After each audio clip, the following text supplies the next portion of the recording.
How about the progressive forms? How do we handle the present progressive forms? It's two parts, forma del verbo estar and a gerund, which some people have hinted they know, un gerundio. Look at los ejemplos in English. Running, studying, dancing, verb forms that end in ing, ing. We should remember el cambio, the transformación. AR verbs become ando. Look at los ejemplos. Miren en los ejemplos.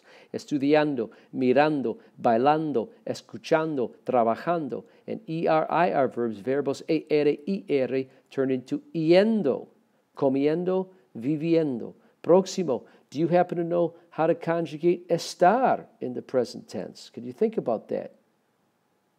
Yo, tú, él, ella, usted, nosotros. And ellos, ellas, ustedes. How would you handle that? Próximo, por nosotros. 30. Here's las formas de estar. How did you do? Estoy, estás. Mira el acento. No, three of the forms. Tres de las formas. Necesito un acento. Estoy, estás, está, estamos, están. How are you? ¿Cómo estás? Estoy bien. I'm doing fine. I'm doing well. Próximo, nosotros, 30.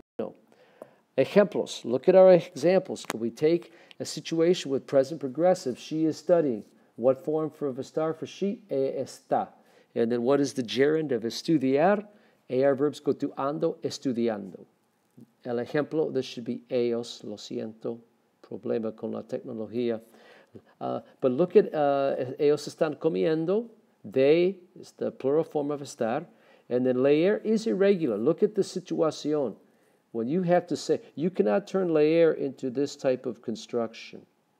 Lo siento. L-A-E-E-N-D-O. Because you're taught that ER verbs like leer go to yendo, chop off the last two letters of leer, and you've got this, and put in yendo, leyendo, but you can't have three dominant vowels together. So the gerund of leer, this I, right here, lo siento, switches to Y, leyendo. Good thing to remember for examen. How about ser and estar? I'm going to give you some examples. You can read these over. I'm trying to tell you. Some people say ser is for things más permanente, and estar permanente is for things that are more temporary. So I give you some ejemplos. I don't want to waste time. You can look these over on your own. Próximo, ser y estar is más o menos fácil. Let's go to the partes más difíciles. 33, más ejemplos de ser y estar. 34, possessive adjectives. Miren, señores, look at what our chart is. Again, do you see the singular? Sorry, otro bolígrafo. Singular and plural, do you see those designations in 1, 2, 3? First person singular, second person, first person singular is mi terminología. But how do we use possessive adjectives? Look at their singular forms, right? Me, and plural forms. Singular forms and plural forms. And nuestro is a little bit different. We'll explain that in un 25. How are we going to work with possessive adjectives? Let's see how we use them. Remember, possessive adjective is dependent upon what is possessed. My car. What's important about that is car. If it's something that is singular or plural, if I said my car, I'm talking about one. Let's look at an example. My book. How many books? One. Mi libro. So what form of mi do I use? The singular form. Mi libro. But if something is plural, look at books. I cannot say mi libros. It does not agree in number.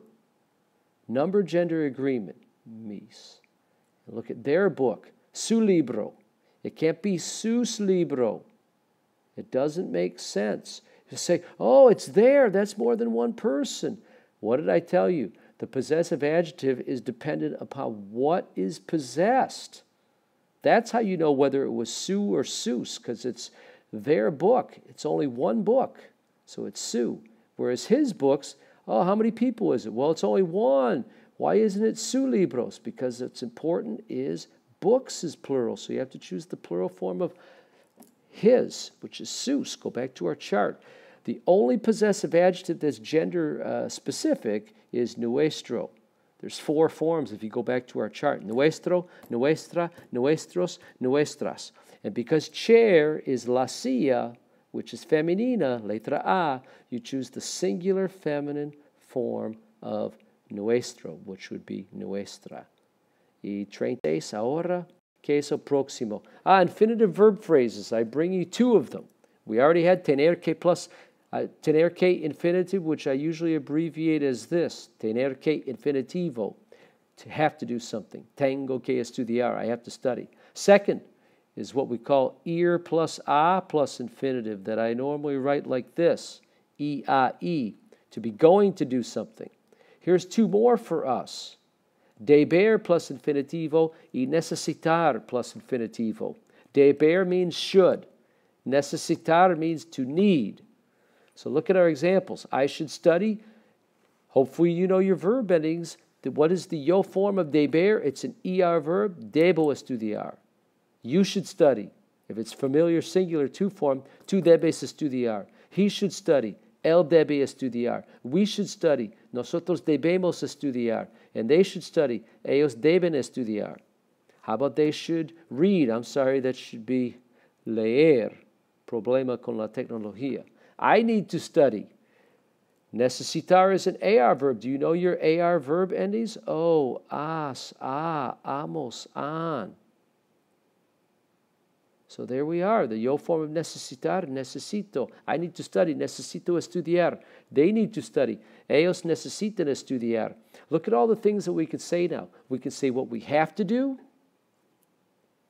what we're going to do, what we should do, and what we need to do. Próximo. Pantalla slide. Pantalla 37. Present tense stem changing verbs. Do you guys remember the concept of, right, the boot, so to speak? Right, where we have where the verbs get conjugated and where they don't, right? First person, second person, third person singular, and third person plural. But up here, you don't stem change. Does that concept make sense to you? So I'm going to present 4 stem change verbs: volver, pedir, jugar, y preferir. And see if you know how to combine the verb endings. Remember, this is ER, volver, right? That has a set of endings. Pedir es IR, that has a set of endings, diferentes. And jugar is an AR verb. And you know the stem change rules about where these things stem change. I'm just marking that for identificación. 38. Let's look at volver. It's an O to UE stem change verb. There it is. I gave it to you. Do you know what to do? It means the O becomes a UE everywhere but the nosotros. Everywhere but the nosotros. It goes back to its original form in the infinitive verb. There's how you handle stem changers. Volver, yo vuelvo, tú vuelves, él vuelve. But the nosotros form goes back to the original pronunciación.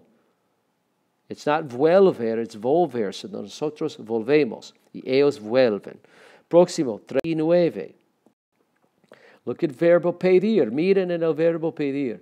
It's a stem change. What is it? We call it cambio radical. That's how you translate stem change. A-I-E. It's an E to I stem change. It also is what we call E to I, but we're not going to worry about that. How do we handle it in the present tense? It means the letra A in these forms. The yo form, the tú form, the el, ella, usted form, and the ellos, ellas, ustedes form changes to I. But look at the nosotros. It goes back to the original form. You better be able to conjugate the verb pedir. And what if I gave you a different verb that was E to I? Do you know the propiedades, the properties? Último, la penúltima pantalla, the next to last. Let's look at AR verb, como jugar. Es un verbo AR. Miren en el cambio radical, U a UE. And we have, that means the U becomes UE, UE, in cada forma, except, right, but, pero, la forma de nosotros, when the U stays as the original letra. Can you show me how to conjugate, what do we have? A E to IE, a O to UE, E to I. If I give you any change, can you handle the conjugated forms? Ilima, por nosotros, es el fin, voy a terminar esta presentación.